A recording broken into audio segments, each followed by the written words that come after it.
ಬೆಳಗಾವಿಯಲ್ಲೂ micro finance ಕಿರುಕುಳಕ್ಕೆ ವ್ಯಕ್ತಿ ಬಲಿಯಾಗಿದ್ದಾರೆ. Finance ಕಿರುಕುಳ ತಾಳಲಾರದೆ ವಿಷ ಸೇವಿಸಿ ರೈತ ಆತ್ಮಹತ್ಯೆ ಮಾಡಿಕೊಂಡಿದ್ದಾರೆ. ಮೈಸೂರಿನಲ್ಲಿ 4 ಕೇಸು, ಅದೇ ರೀತಿಯಾಗಿ ಬೆಳಗಾವಿಯಲ್ಲೂ ಕೂಡ ನಿರಂತರ ಕಿರುಕುಳ. ನಿರಂತರವಾಗಿ ಒಬ್ಬರಲ್ಲ ಒಬ್ಬರು ಸೂಸೈಡ್ ಮಾಡ್ಕೊಳ್ತಿದ್ದಾರೆ, ಊರ್ ಬಿಟ್ಟು ಹೋಗ್ತಿದ್ದಾರೆ. ರಾಯಭಾಗ ತಾಲೂಕಿನ ಅಳಗವಾಡಿ ಗ್ರಾಮದಲ್ಲಿ ವ್ಯಕ್ತಿ ಸೂಸೈಡ್ ಮಾಡಿಕೊಂಡಿರೋದು. ಶಿವನಪ್ಪ ಧರ್ಮಟ್ಟಿ ಎನ್ನುವಂತ 66 ವರ್ಷದ ವ್ಯಕ್ತಿ ಸೂಸೈಡ್ ಮಾಡಿಕೊಂಡಿದ್ದಾರೆ. ವಿಷ ಕುಡಿದು ಮನೆಯಲ್ಲಿಯೇ ಆತ್ಮಹತ್ಯೆ ಮಾಡಿಕೊಂಡಿರುವುದು. ಹೆಂಡತಿ ಕ್ಯಾನ್ಸರ್ ಚಿಕಿತ್ಸೆಗೆ ವಿವಿಧ ಫೈನಾನ್ಸ್ ಕಂಪನಿಗಳಲ್ಲಿ ಸಾಲ ಮಾಡಿಕೊಂಡಿದ್ರು ಶಿವನಪ್ಪ. 10 ಲಕ್ಷದವರೆಗೂ ಕೂಡ ಸಾಲ ಮಾಡಿಕೊಂಡಿದ್ರು ಈ ರೈತ ಶಿವನಪ್ಪ. ಸಾಲ ಕಟ್ಟುವಂತೆ ಮನೆಗೆ ಬಂದು ಫೋನ್ ಮಾಡಿ ಕಿರುಕುಳ ಕೊಡ್ತಾ ಇದ್ರು ಅನ್ನುವಂಥ ಆರೋಪ ಇದೆ. ಕಿರುಕುಳ ತಡ್ಕೊಳ್ಳೋದಕ್ಕಾಗದೆ ವಿಷ ಸೇವಿಸಿ ರೈತ ಆತ್ಮಹತ್ಯೆ ಮಾಡಿಕೊಂಡಿರೋದು. ಫೈನಾನ್ಸ್ ವಿರುದ್ಧ ಕುಟುಂಬಸ್ಥರು, ರೈತ ಮುಖಂಡರು ಆಕ್ರೋಶವನ್ನು ಹೊರಹಾಕ್ತಿದ್ದಾರೆ. ನೋಡಿ, ಫೈನಾನ್ಸ್ ಅವರು ಈ ರೀತಿ ಕಿರುಕುಳ ಮಾಡ್ತಾ ಇರೋದ್ರಿಂದ ರಿಸಲ್ಟ್ ಏನು ಬರ್ತಾ ಇದೆ? ಏನಾದರೂ ಅವ್ರು ಸಾಲ ತೀರ್ತಾ ಇದೆಯಾ? ಕಂತುಗಳನ್ನ ಕಟ್ಟೋದಕ್ಕೆ ಅಂತ ಅವರು ದುರ್ಬಲರಾಗಿರೋರು ಏನಿದ್ದಾರೆ ಸಬಲರಾಗ್ತಿದ್ದಾರೆ. ಅದ್ಯಾವ ಬೆಳವಣಿಗೆಗಳು ಆಗ್ತಾ ಇಲ್ಲ. ಬದಲಿಗೆ ಅನೇಕ ಜೀವಗಳು ಬಲಿಯಾಗ್ತಿವೆ. ಹಾಗಿದ್ರೂ ಕೂಡ ಮೈಕ್ರೋ ಫೈನಾನ್ಸ್ ಸಿಬ್ಬಂದಿಯವರು ಯಾಕೆ ಈ ರೀತಿಯಾಗಿ ಮಾನವೀಯತೆ ಮರೆತು ಅಮಾನವೀಯವಾಗಿ ನಡ್ಕೊಳ್ತಿದ್ದಾರೆ ಅನ್ನೋದು ಗೊತ್ತಾಗ್ತಾ ಇಲ್ಲ. ಎಲ್ಲ ರಾಜ್ಯಗಳಲ್ಲೂ ಕೂಡ ರಾಜ್ಯದ ಎಲ್ಲ ಜಿಲ್ಲೆಗಳಲ್ಲೂ ಕೂಡ ಇಂಥದ್ದೇ ಕೇಸ್ಗಳು. ಈಗಷ್ಟೇ ಮೈಸೂರಿನಲ್ಲಿ ಯಾವ ರೀತಿ ಘಟನೆ ಆಯಿತು ಅನ್ನೋದನ್ನ ನೋಡಿದ್ರಿ. ಈಗ ಮತ್ತೊಂದು ಕಡೆ ಬೆಳಗಾವಿಯಲ್ಲೂ ಕೂಡ ಅಂಥದ್ದೇ ಘಟನೆ. ಮನೆಗೆ ಹೋಗ್ತಾರೆ, ಕಿರುಕುಳ ಕೊಡ್ತಾರೆ, ಫೋನ್ ಮಾಡ್ತಾರೆ, ಅವಾಚ್ಯ ಶಬ್ದಗಳಿಂದ ನಿಂದಿಸ್ತಾರೆ. ಹೀಗಾಗಿ ಇಂತಹ ಪ್ರಕರಣಗಳು ಹೆಚ್ಚಾಗ್ತಾನೆ ಇವೆ. ಬಟ್ ಇವ್ರಿಗೆ ಕಡಿವಾಣ ಹಾಕೋದು ಯಾವಾಗ?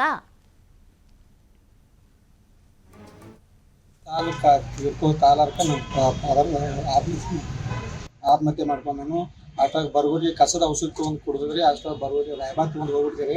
ಅವ್ರು ರಾಯಬಾಗ್ದಾಗ ತೊಗೊಂಡು ಡಾಕ್ಟ್ರು ಪೊಲೀಸಲ್ಲಿ ಹೋಗ್ಬರೋದು. ರೊಕ್ಕ IDBC ಬ್ಯಾಂಕ್ ರಬಕೇರಿ, ಅಟ್ಯಾಕ್ ಬ್ಯಾಂಕ್ ರಬಕೇರಿ, ವೆಟರ್ನರಿ ಬ್ಯಾಂಕ್ ಚಿಕ್ಕೋಡಿರಿ. ಈ ಕಿರುಕುಳ ದಿನ ಫೋನ್ ಹಚ್ಚಿ ಕಿರುಕುಳ ಕೂಡ ಮನನೊಂದು ನಮ್ಮ ಫಾದರ್ ಡೆತ್ ವಿಷ ಕಸದ ಔಷಧಿ ತೊಗೊಂಡು ಡೆತ್ ಇದೆ. ನಮ್ಮ ಅವ್ವಾರು ಕ್ಯಾನ್ಸರ್ ಆಗೈತ್ರಿ. ದವಾಖಾನೆ ಸಂಬಂಧ ಮೈಕ್ರೋ ಫೈನಾನ್ಸ್ ಅವರ ಯಾವುದೇ ರೈತರಾಗಲಿ ಜನಸಾಮಾನ್ಯರಾಗಲಿ ಇದು ಅವ್ರು ಕಂತು ಕಟ್ಟಲಿಲ್ಲ ಅಂದ್ರೆ, ಸಾಲ ತಗೊಳ್ಳಿ ಅಂದ್ರೆ ಅವ್ರಿಗೆ ಕಿರುಕುಳ ಕೊಡಬಾರ್ದು ಹೇಳ್ಯಾರ. ಅವ್ರು ಈಗೇನಾಗೈತಿ, ಫೈನಾನ್ಸ್ ಕಂಪ್ನಿಯವರಾಗಲಿ ಅವ್ರ ಫೋನ್ ಮುಖಾಂತರ ಅಥವಾ ಮನೆ ಮುಂದೆ ಗಾಡಿ ನಿಂತು ಅವ್ರು ಕೇಳೋದು ಮಾಡ್ತಾರೆ. ಹಾಗಾಗಿ ಕೆಲವೊಂದು ರೈತರು ಏನಾದ್ರು ಹಂಚಿಕೆಯಿಂದ ಏನಪ್ಪ ನಮ್ಮ ಮಾನ್ ಹೋಗ್ತೈತಿ, ಮರ್ಯಾದೆ ಹೋಗ್ತೈತಿ ಅಂತ ಹೇಳಿ ಏಕದಮ್ಮನ ಈ ರೀತಿ ಈಗ ಅಳಗುಡಿ ಒಳಗೆ ಶಿವನಪ್ಪ ರಾಜಪ್ಪ ಧರ್ಮಟ್ಟಿ ಅವ್ರು ಹಂಗೆ ವಿಷ ಕೊಡೋದು ಆತ್ಮಹತ್ಯೆ ಮಾಡ್ಕೊಂಡ್ರೆ ಆ ಒಂದು ಹಾದಿ ಹಿಡ್ದಾರ. ಅದಕ್ಕೆ ಇನ್ನು ಮುಂದಾದರೂ ಸರ್ಕಾರ, ಜಿಲ್ಲಾಡಳಿತ ಆಗಲಿ, ತಾಲೂಕು ಆಡಳಿತ ಆಗಲಿ ಎಚ್ಚೆತ್ತುಕೊಂಡ ಇಂಥ ಘಟನೆಗಳು ಮುಂದೆ ಜರಗಬಾರ್ದು ಅಂತ ಹೇಳಿ ಅವರ ಈ ಫೈನಾನ್ಸ್ ಕಂಪ್ನಿಗಳ ಮೇಲೆ ಒಂದು ಕಾಯ್ದೆ ಮಾಡಬೇಕು, ಕಾಯ್ದೆ ಪಾಸ್ ಮಾಡಬೇಕು, ಈ ಜನಸಾಮಾನ್ಯರಿಗೆ ರಕ್ಷಣೆ ಕೊಡ್ಬೇಕಂತೇಳಿ ಸರ್ಕಾರನ ಆದೇಶ ಮಾಡಿರ್ಬಿ. ಫೈನಾನ್ಸ್ ಕಂಪ್ನಿದಂತ ಸಾಕಷ್ಟು ರೈತರಿಗೆ ಕಿರುಕುಳ ಆಗತೈತಿ. ರೈತರ ಆತ್ಮಹತ್ಯೆ ಮಾಡ್ಕೋತಾರೋ.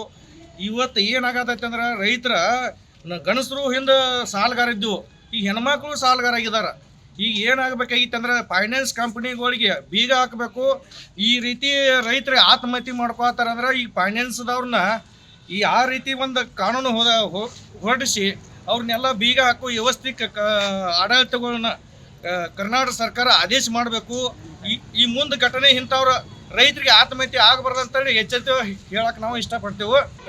ಸರ್ಕಾರನ ಆದೇಶ ಮಾಡಿರ್ಬೇಕು. ಮತ್ತಷ್ಟು ಡೀಟೇಲ್ಸ್ ಕೊಡ್ತಾರೆ ಪ್ರತಿನಿಧಿ ಶ್ರೀಧರ್ ಕೋಟಾರಗಸ್ತಿ ಲೈವ್ ಅಲ್ಲಿ ಜಾಯ್ನ್ ಆಗ್ತಿದ್ದಾರೆ. ಶ್ರೀಧರ್, ಈಗಾಗಲೇ ಮೈಸೂರಿನಲ್ಲೂ ಕೂಡ ಇಂಥದ್ದೇ ಪ್ರಕರಣದ ಬಗ್ಗೆ ಈಗಲಷ್ಟೇ ನಾವು ಮಾತನಾಡಿದ್ವಿ. ಈಗ ಮತ್ತೊಂದು ಪ್ರಕರಣ ಬೆಳಗಾವಿಯಲ್ಲೂ ಕೂಡ ರೈತ ಶಿವನಪ್ಪ ಸಾವನ್ನಪ್ಪಿರೋದು. ಎಷ್ಟು ಸಾಲ ಮಾಡ್ಕೊಂಡಿದ್ರು, ಯಾವ್ಯಾವ ಫೈನಾನ್ಸಲ್ಲಿ ಸಾಲ ತೆಗೆದುಕೊಂಡಿದ್ರು, ಇವರಿಗೆ ಕಿರುಕುಳ ಹೇಗೆ ಕೊಡ್ತಾ ಇದ್ರು ಅಂತ ಸದ್ಯಕ್ಕೆ ಅವರ ಕುಟುಂಬದ ಪರಿಸ್ಥಿತಿ ಹೇಗಿದೆ?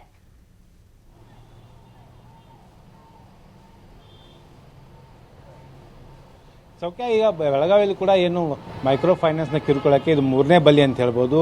ಬೆಳಗಾವಿ ಜಿಲ್ಲೆಯ ರಾಯಬಾಗ್ ತಾಲೂಕಿನ ಅಳಗವಾಡಿ ಗ್ರಾಮದ ಶಿವನಪ್ಪ ಧರ್ಮಟ್ಟಿ 64 ವರ್ಷದ ಇವರು ಈಗ ವಿಷ ಸೇವಿಸಿ ಆತ್ಮಹತ್ಯೆ ಮಾಡ್ಕೊಂಡಿದ್ದಾರೆ. ನಿನ್ನೆ ಇವರು ವಿಷ ಸೇವಿಸಿ ಆತ್ಮಹತ್ಯೆ ಮಾಡ್ಕೊಂಡಿರ್ತಕ್ಕಂಥದ್ದು.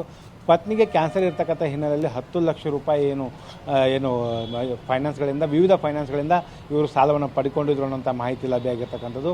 ಇಲ್ಲಿ ಪ್ರಮುಖವಾಗಿ ಫೈನಾನ್ಸ್ನ ಏನು ಸಿಬ್ಬಂದಿಗಳ ಕಿರುಕುಳದಿಂದ ಇವರು ಆತ್ಮಹತ್ಯೆ ಮಾಡ್ಕೊಂಡಿದ್ದಾರೆ. ಯಾಕಂದರೆ ಕೈತುಂಬ ಸಾಲ ಮಾಡಿಕೊಂಡಿರ್ತಕ್ಕಂಥ ಹಿನ್ನೆಲೆಯಲ್ಲಿ, ಆ ಸಾಲ ಭರಿಸೋದಕ್ಕೆ ಆಗದ ಹಿನ್ನೆಲೆಯಲ್ಲಿ ಏನು ಈ ಒಂದು ಮೈಕ್ರೋ ಫೈನಾನ್ಸ್ನ ಸಿಬ್ಬಂದಿ ಕಿರುಕುಳ ಕೊಡ್ತಾಯಿದ್ರು, ಆ ಕಿರುಕುಳದಿಂದ ಕಾರಣದಿಂದ ಈಗ ಏನು ರೈತ ಧರ್ಮಟ್ಟಿಗೆ ಆತ್ಮಹತ್ಯೆ ಮಾಡಿಕೊಂಡಿದ್ದಾರೆ. ಪ್ರಮುಖವಾಗಿ ಅಂದರೆ ಈವರೆಗೆ ಕೂಡ ಏನು ರೈತರು ಕೇವಲ ಕೃಷಿಗಾಗಿ ಸಾಲವನ್ನು ಮಾಡ್ಕೊಳ್ತಾ ಇದ್ರು, ಕೃಷಿ ಸಲಕರಣೆಗಳನ್ನು ಖರೀದಿ ಮಾಡೋದಕ್ಕಾಗಿ ಸಾಲ ಮಾಡ್ಕೊಳ್ತಾ ಇದ್ರು. ಈಗ ಏನು ಫೈನಾನ್ಸ್, ಮೈಕ್ರೋ ಫೈನಾನ್ಸ್ ಮತ್ತು ಮೀಟರ್ ಬಡ್ಡಿ ದಂಧೆಗಳು ನಡೀತವೆ. ಈ ಒಂದು ದಂಧೆಯಿಂದ ಗ್ರಾಮೀಣ ಪ್ರದೇಶದಲ್ಲಿ ರೈತರು ಮತ್ತು ಮಹಿಳೆಯರು ಆತ್ಮಹತ್ಯೆ ಮಾಡ್ಕೊಳ್ಳುವಂಥ ಸ್ಥಿತಿ ನಿರ್ಮಾಣ ಆಗಿದೆ ಅಂತ ಹೇಳ್ಬೋದು. ಯಾಕಂದರೆ ಬೆಳಗಾವಿಯಲ್ಲಿ ಇದು ಆತ್ಮಹತ್ಯೆ ಪ್ರಕರಣ 3ನೇ ಪ್ರಕರಣ. ಯಾಕಂದರೆ 1ನೇ ಪ್ರಕರಣ ಬೆಳಗಾವಿ ಕಾಕ್ತಿ ಪೊಲೀಸ್ ಠಾಣೆ ವ್ಯಾಪ್ತಿಯಲ್ಲಿ ಸರೋಜಾ ಅನ್ನುವಂಥ ಮಹಿಳೆ ಏನು ಮೈಕ್ರೋ ಫೈನಾನ್ಸ್ನಲ್ಲಿ ಏನು ಹೊಳೆಪ್ಪ ದಡ್ಡಿ ಮಾಡಿದಂಥ ವಂಚನೆಯಿಂದ ಮನನೊಂದು ಬಾವಿಗೆ ಹಾರಿ ಆತ್ಮಹತ್ಯೆ ಮಾಡಿಕೊಂಡಿದ್ಲು. ಆ ಒಂದು ಪ್ರಕರಣ ಆದ ಬೆನ್ನಲ್ಲೇ ಬೈಲಹೊಂಗಲಲ್ಲಿ ರಫೀಕ್ ತಿಗಡಿ ಅನ್ನುವಂಥ ಒಬ್ಬ ಈ ವ್ಯಕ್ತಿ ಇದ್ದಾನೆ. ಆತ ಕೂಡ ಒಂದು ಮೀಟರ್ ಬಡ್ಡಿಯ ಕಿರುಕುಳದಿಂದ ಆತ ಕೂಡ ಒಂದು ಆತ್ಮಹತ್ಯೆ ಮಾಡಿಕೊಂಡಿದ್ದ. ಈಗ 3ನೇ ಪ್ರಕರಣ ಇದು ರಾಯಬಾಗ್ ತಾಲೂಕಿನಲ್ಲಿ ರೈತ ಧರ್ಮಟ್ಟಿ ಮಾಡಿಕೊಂಡಿರ್ತಕ್ಕಂಥ. ಅಂದರೆ ಬೆಳಗಾವಿಯಲ್ಲಿ ಅವ್ಯಾತವಾಗಿ ಈ ಫೈನಾನ್ಸ್, ಮೀಟರ್ ಬಡ್ಡಿ ಮತ್ತು ಈ ಒಂದು ಏನು ಮೈಕ್ರೋ ಫೈನಾನ್ಸ್ಗಳ ಕಿರುಕುಳ ಏನಿದೆ, ಕಿರುಕುಳದಿಂದ ಬೇಸತ್ತು 3 ಜನ ಈಗ ಬಲಿ ಹೊಂದಿರತಕ್ಕಂಥದ್ದು. ಈಗಾಗಲೇ ಏನಂದರೆ ಮುಖ್ಯಮಂತ್ರಿಗಳು ಕೂಡ ನೇತೃತ್ವದಲ್ಲಿ ಒಂದು ಸಭೆ ಕೂಡ ನಡೆಸಲಾಗಿದೆ. ಸರ್ಕಾರ ಕೂಡ ಸುಗ್ರೀವಾಜ್ಞೆ ಹೊರಡಿಸೋದಕ್ಕೆ ಮುಂದಾಗಿರ್ತಕ್ಕಂಥದ್ದು. ಅದ್ರ ಜೊತೆಗೆ ಬೆಳಗಾವಿಯಲ್ಲಿ ಜಿಲ್ಲಾ ಉಸ್ತುವಾರಿ ಸಚಿವರ ನೇತೃತ್ವದಲ್ಲೇ ಒಂದು ಪ್ರಮುಖವಾದಂಥ ಸಭೆ ನಡೆದಿರ್ತಕ್ಕಂಥದ್ದು. ಅಂದರೆ ಬೆಳಗಾವಿ ಜಿಲ್ಲೆಯಲ್ಲಿರ್ತಕ್ಕಂಥ 2,000ಕ್ಕಿಂತ ಅಧಿಕ ಏನು ಮೈಕ್ರೋ ಫೈನಾನ್ಸ್ಗಳೇನಿದಾವೋ ಅವರನ್ನು ಕರೆಸಿ ಒಂದು ಸಭೆ ನಡೆಸಿದರು. ಸಭೆಯಲ್ಲಿ ಸ್ಪಷ್ಟವಾದಂಥ ಸಂದೇಶವನ್ನು ಜಿಲ್ಲಾಡಳಿತ ಸಚಿವರು ಕೊಟ್ಟಿದ್ದರು. ಯಾರೆಲ್ಲ ಲೋನ್ಗಳನ್ನು ತೆಗೆದುಕೊಂಡಿದ್ದಾರೋ ಆ ಒಂದು ಲೋನ್ ತೆಗೆದುಕೊಂಡಂಥವ್ರು ಯಾವುದೇ ಕಾರಣಕ್ಕೂ ಮನೆಗೆ ಹೋಗಿ ಕಿರುಕುಳ ಕೊಡೋದಂತೆ, ಜೊತೆಗೆ ಅವರ ಒಂದು ವೇಳೆ ಏನಾದರೂ ಲೋನ್ ಬಾಕಿ ಉಳಿದಿದ್ರೆ ಅವರಿಗೆ ಮರುಪಾವತಿ ಮಾಡೋದಕ್ಕೆ ಕಾಲಾವಕಾಶ ಮಾಡಿಕೊಡುವಂಥ ನಿಟ್ಟಿನಲ್ಲಿ ಕೂಡ ಒಂದು ಕ್ರಮ ವಹಿಸಬೇಕು. ಯಾರೂ ಕೂಡ ಸಾಲ ಪಡೆದವರ ಮನೆಗೆ ಹೋಗಿ ಕಿರುಕುಳ ಕೊಡುವುದು, ಅವಾಚ್ಯ ಶಬ್ದಗಳನ್ನು ನಿಲ್ಲಿಸುವುದು, ಬೆದರಿಕೆ ಹಾಕುವಂಥ ಕೆಲಸಗಳನ್ನು ಮಾಡಬಾರ್ದು ಅನ್ನೋಂಥ ಖಡಕ್ಕಾಗಿ ಎಚ್ಚರಿಕೆಯನ್ನು ಕೊಟ್ಟಿದ್ದರು. ಈ ಎಚ್ಚರಿಕೆ ಕೊಟ್ಟ ಬಳಿಕವೂ ಕೂಡ ಬೆಳಗಾವಿಯಲ್ಲಿ ಫೈನಾನ್ಸ್ ಕಿರುಕುಳ ಮುಂದುವರೆದಿದೆ ಅಂತಲೇ ಹೇಳ್ಬೋದು. ಅದರ ಭಾಗವಾಗಿಯೇ ಈಗ ರೈತ ಒಂದು ಆತ್ಮಹತ್ಯೆ ಮಾಡ್ಕೊಂಡಿದ್ದಾನೆ. ಇನ್ನು ಇದು ರಾಯಬಾಗ್ ಪೊಲೀಸ್ ಠಾಣೆಯಲ್ಲಿ ವ್ಯಾಪ್ತಿಯಲ್ಲಿ ಒಂದು ಘಟನೆ ನಡೆದಿದೆ. ಈಗ ಸ್ಥಳೀಯವಾಗಿ ಈ ಕುರಿತು ಪ್ರಕರಣ ಕೂಡ ದಾಖಲಾಗಬೇಕು. ಪ್ರಕರಣ ದಾಖಲಾದ ಬಳಿಕ ಪೊಲೀಸರು ಒಂದು ಮಾಹಿತಿಯನ್ನು ಪಡೆಯಬೇಕು. ಈ ರೈತ ಎಲ್ಲೆಲ್ಲಿ ಸಾಲವನ್ನು ಪಡೆದಿದ್ದ, ಫೈನಾನ್ಸ್ನಲ್ಲಿ ಎಷ್ಟು ಸಾಲ ಪಡೆದಿದ್ದ, ಜೊತೆಗೆ ಮೈಕ್ರೋ ಫೈನಾನ್ಸ್ನಲ್ಲಿ ಎಷ್ಟು ಸಾಲ ಪಡೆದಿದ್ದ, ಏನು ಬಡ್ಡಿ ಅದು ಮೀಟರ್ ಬಡ್ಡಿಯಿಂದ ಏನಾದರೂ ಸಾಲವನ್ನು ಪಡೆದಿದ್ದ, ಜೊತೆಗೆ ಅವರೆಲ್ಲ ಯಾವ ರೀತಿ ತನಗೆ ಕಿರುಕುಳ ಕೊಟ್ಟಿದ್ರು ಅನ್ನೋಂಥ ನಿಟ್ಟಿನಲ್ಲಿ ಕೂಡ ಒಂದು ತನಿಖೆ ನಡೆಸಿ ಆ ಒಂದು ಫೈನಾನ್ಸ್ಗಳ ವಿರುದ್ಧ ಪೊಲೀಸರು ಕ್ರಮ ಕೈಗೊಳ್ಳಬೇಕಾಗುತ್ತೆ. ಯಾಕಂದರೆ ಸ್ವತಃ ಬೆಳಗಾವಿ SP ಆದಂಥ ಭೀಮಾಶಂಕರ್ ಗುಳೇದ್ ಕೂಡ ಒಂದು ಸಭೆಯಲ್ಲಿ ಹೇಳಿದರು, ಯಾರೇ ಕಿರುಕುಳ ಕೊಟ್ಟು ಏನೇ ಅವಘಡ ಆದರೆ ಅಂಥವ್ರ ವಿರುದ್ಧ ಕ್ರಿಮಿನಲ್ ಕೇಸನ್ನು ದಾಖಲಿಸ್ತೇವೆ ಅನ್ನೋಂಥ ಮಾತನ್ನು ಹೇಳಿದರು. ಇಲ್ಲಿವರೆಗೆ ಆದಂಥ ಪ್ರಕರಣಗಳಲ್ಲಿ ಕ್ರಮಗಳು ಆಗಿರ್ತಕ್ಕಂಥ ಭಾಳ ವಿರಳ. ಯಾಕಂದರೆ ಸರೋಜಾ ಆತ್ಮಹತ್ಯೆ ಪ್ರಕರಣದಲ್ಲಿ ಏನು ಹೊಳೆಪ್ಪ ದಡ್ಡಿ ಮಾತ್ರ ಈಗಾಗಲೇ ಅರೆಸ್ಟ್ ಆಗಿ ಜೈಲಿನಲ್ಲಿದ್ದಾನೆ. ಬೈಲಹೊಂಗಲ್ ಪ್ರಕರಣ ಮತ್ತು ಪ್ರಮುಖವಾಗಿ ರಾಯಬಾಗ್ ಪ್ರಕರಣದ ಕೂಡ ಪೊಲೀಸರು ಕಠಿಣ ಕ್ರಮ ತೆಗೆದುಕೊಳ್ಬೇಕಾದಂಥ ಅಗತ್ಯತೆ ಇರತಕ್ಕಂಥದ್ದು. ಸೌಖ್ಯ. Okay, thank you Shridhar live ಡೀಟೇಲ್ಸ್ಗೆ.